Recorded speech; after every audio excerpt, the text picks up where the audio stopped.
धन्यवाद। पहले तो आप सबका, आप जानते हैं दिल्ली के अंदर एयर पोल्यूशन एक बहुत बड़ा चैलेंज है। दिल्ली की माननीय मुख्यमंत्री रेखा गुप्ता जी ने लगातार इसके ऊपर काम शुरू किया और पिछले दिनों में हमने 2025 का अपना मिटिगेशन प्लान भी माननीय मुख्यमंत्री जी के माध्यम से आपके सामने रखा।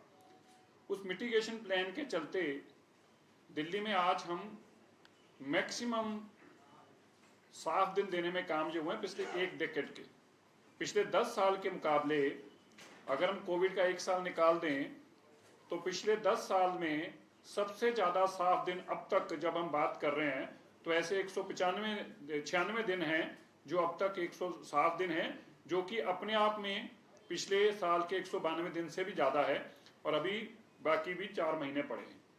ऐसे में खाली साफ दिन नहीं देने में कामयाब हुए, बल्कि तब साफ दिन देने में कामयाब हुए, ये जो बहुत इंपॉर्टेंट है, जो आपको समझना चाहिए, तब साफ दिन देने में कामयाब हुए हैं जब मानयोग सुप्रीम कोर्ट ने 10 साल की गाड़ी और 15 साल की जो एंड ऑफ लाइफ था उस बैन को रिमूव कर दिया। उसके बावजूद दिल्ली में हम सबसे ज्यादा साफ दिन देने में कामयाब हुए, मतलब उसके बावजूद दिल्ली का पोल्यूशन कम हुआ है। ये जो मिथ क्रिएट की गई थी ये पिछली सरकार द्वारा ये गलत थी।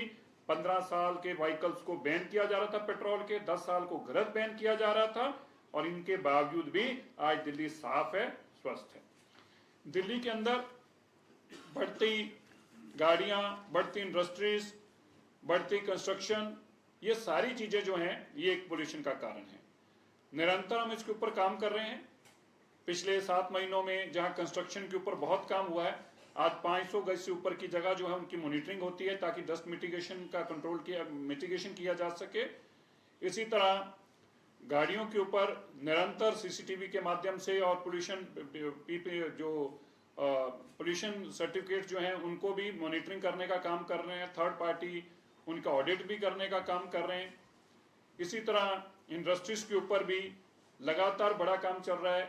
ऐसी इंडस्ट्रीज को एनसीआर में आइडेंटिफाई किया गया गवर्नमेंट ऑफ इंडिया के माध्यम से और उन इंडस्ट्रीज को पोल्यूशन के नॉर्म्स को फिक्स किया गया। दिल्ली के अंदर जनरेटर्स के माध्यम से जो पोल्यूशन होता है उसके ऊपर बहुत बड़ा काम डीपीसीसी लगातार कर रही है और आज कैटलिस्ट कन्वर्टर जो हैं वो लगभग 60-70% जनरेटर्स के ऊपर लग चुके हैं। तो पिछले कुछ समय से इनोवेशन के ऊपर भी हमने बड़ा काम किया। हमने बहुत सारी जानकारियां कलेक्ट की किस तरह से पोल्यूशन को कम किया जा सकता है। मैं हमारे डीपीसीसी के चेयरमैन संदीप कुमार जी और हमारे मेंबर सेक्रेटरी संदीप मिश्रा जी, इन्होंने बैठकर बहुत सारे लोगों से डिस्कशन के बाद एक निष्कर्ष निकाला कि हम एक ऐसा इनोवेशन करेंगे, उस इनोवेशन चैलेंज में हर तरह के लोगों को इनवाइट करेंगे। तो इनोवेशन चैलेंज जहां आज हम लॉन्च करने जा रहे हैं आपके सामने, हम बताना चाहते हैं कि इनोवेशन चैलेंज है क्या।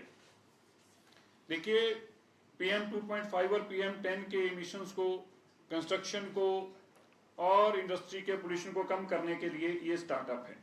इस स्टार्टअप के अंदर कोई इंडिविजुअल भी आ सकता है, पर हमारा ये मानना है कि जितने रिसर्च इंस्टीट्यूशंस हैं, जितनी बड़ी कंपनीज हैं, टेक्नोलॉजी डेवलपर्स हैं, कोई भी इंडियन जो कंपनी हो, रजिस्टर्ड हो, यहाँ पर कोई इंस्टीट्यूशंस हो, चाहे IIT कानपुर है, चाहे IIT दिल्ली, कोई भी हो, जिनके पास टेक्नोलॉजी है, बड़ी कंपनीज हैं जिनके पास ऐसी टेक्नोलॉजीज हैं, वो भी, ये सब इस इनोवेशन चैलेंज के अंदर हमने इनको इनवाइट किया है। हमारा मकसद है कि 70% नॉर्म्स को पूरा करेगी, 70% ऑफ नॉर्म्स को पूरा करेगी, उसको हम मानेंगे कि ये दिल्ली के पोल्यूशन को कंट्रोल करने में हमारे लिए सार्थक हो सकता है। इसमें जो 70% तक करेंगे, फिर हम